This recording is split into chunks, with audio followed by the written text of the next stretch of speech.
ஞான ஒளி YouTube channel நேயர்கள் அனைவருக்கும் வணக்கம். இந்த பதிவில் கன்னி ராசி அன்பர்களுக்கு 12 வருடங்களுக்கு பிறகு குரு பகவான் உச்ச நீச்ச குருவாக உங்களுக்கு உதவி செய்ய போகிறார். இப்போ பார்த்தீங்கன்னா இந்த அமைப்பில் பிறக்கக்கூடியவர்கள் கோடியில் சில பேர் தான். ஒரு கிரகம் உச்சமாக இருக்கும்போது நாம்ச கட்டத்தில் நீச்சம் பெறக்கூடிய இந்த காலகட்டத்தில் பிறக்கக்கூடியவர்கள், இந்த அமைப்பில் பிறந்திருப்பவர்கள் கோடியில் சில பேராக தான் இருப்பாங்க.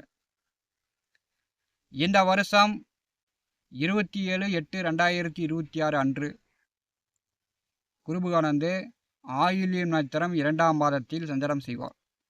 நவம்ச கட்டத்தில் மகரம் ராசியில், அதாவது ஆவணி மாதம் 10ஆம் தேதி முதல் ஆவணி மாதம் 26ஆம் தேதி வரை நவம்ச கட்டத்தில் நீச்சமாக செல்வார்.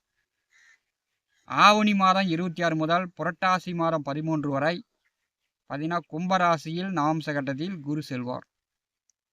புரட்டாசி மாதம் 13 முதல் ஐப்பசி மாதம் 3ஆம் தேதி வரை மீனம் ராசியிலே குரு நவம்ச கட்டத்தில் ஆட்சி பெற்று செல்வார். மகரம், கும்பம், மீனம் நவம்ச கட்டத்தில் இந்த 3 வீடுகளை அடுத்த 55 நாட்கள் குருபகவான் சஞ்சாரம் செய்ய போகிறார்.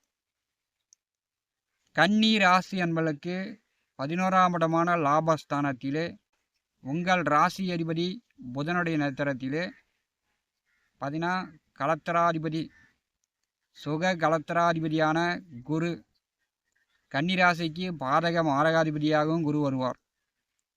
இந்த குரு உங்களுடைய ராசி அதிபதி நட்சத்திரத்திலே செல்லும்போது மகரம், கும்பம், மீனம் இந்த 3 ராசிகள் அடுத்த 55 நாட்கள் இயங்கும். கன்னி ராசி அன்பர்கள் நீங்கள் செய்ய வேண்டியது என்ன? ஆவணி மாதம் 10 முதல் 26 வரை நவம்ச கட்டத்தில் குருபகவான் மகரம் ராசியில் நீச்சமாக செல்வார். ராசி கட்டத்தில் உச்சமாக இருக்கிறார். இந்த காலகட்டத்தில் நீங்கள் செய்ய வேண்டியது என்ன?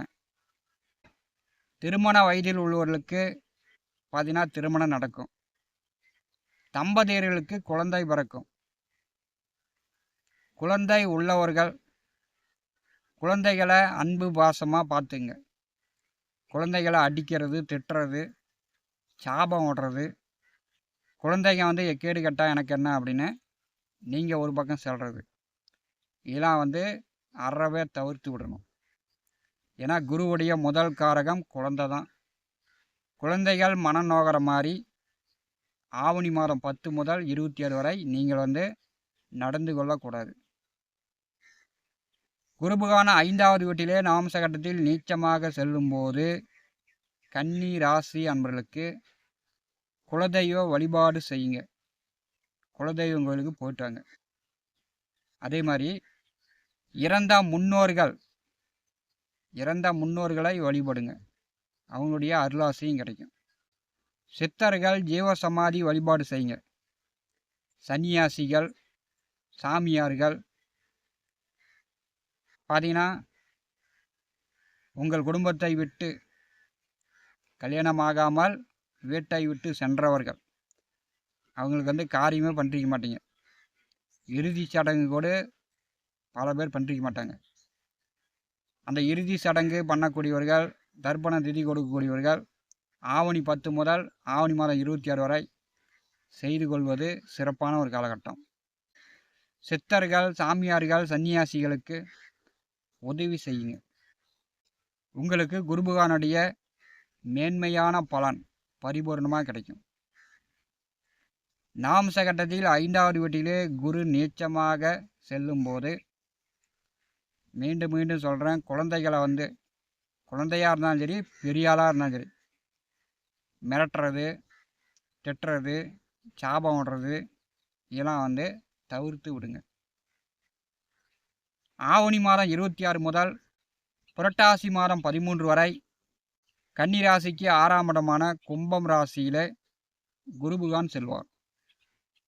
நவம்ச கட்டத்தில் 6ஆம் வீட்டில் குரு செல்வது பார்த்தீங்கன்னா வேலை உத்தியோகம் சார்ந்து பதவி உயர்வு, ப்ரமோஷன் உங்களுக்கு கிடைக்கும்.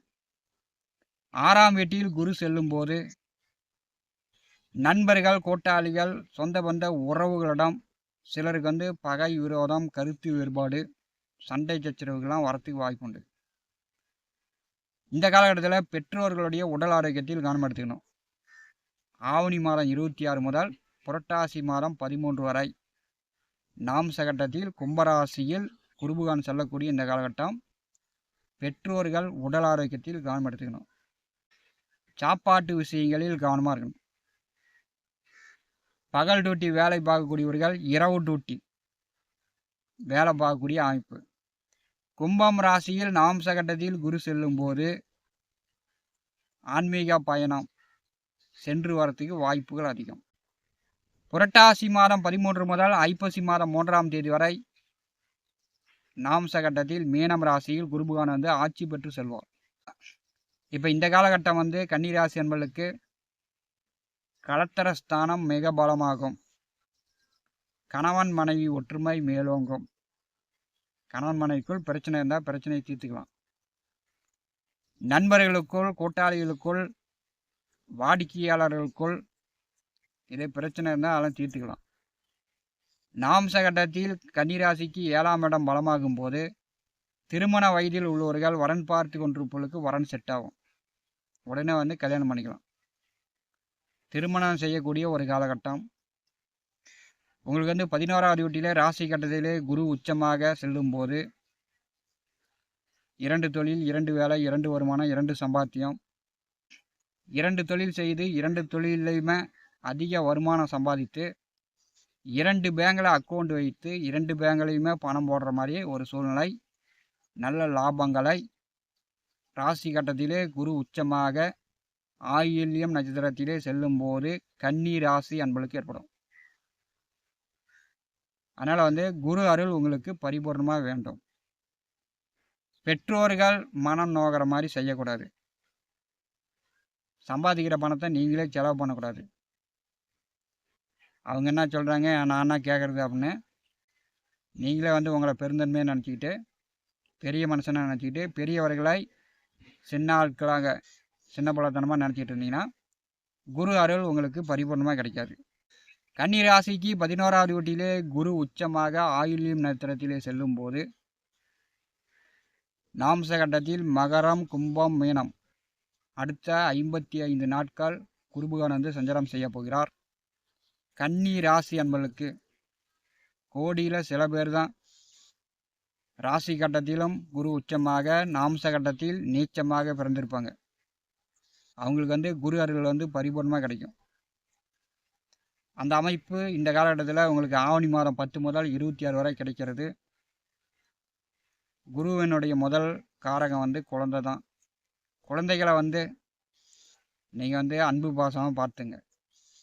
குழந்தைகளுக்கு வேண்டியதை வாங்கி கொடுங்க. குழந்தைங்க மன நோகிற மாதிரி குழந்தைகளை வேதனைப்படுத்தினா குரு அருள் உங்களுக்கு கிடைக்காம போயிடும்.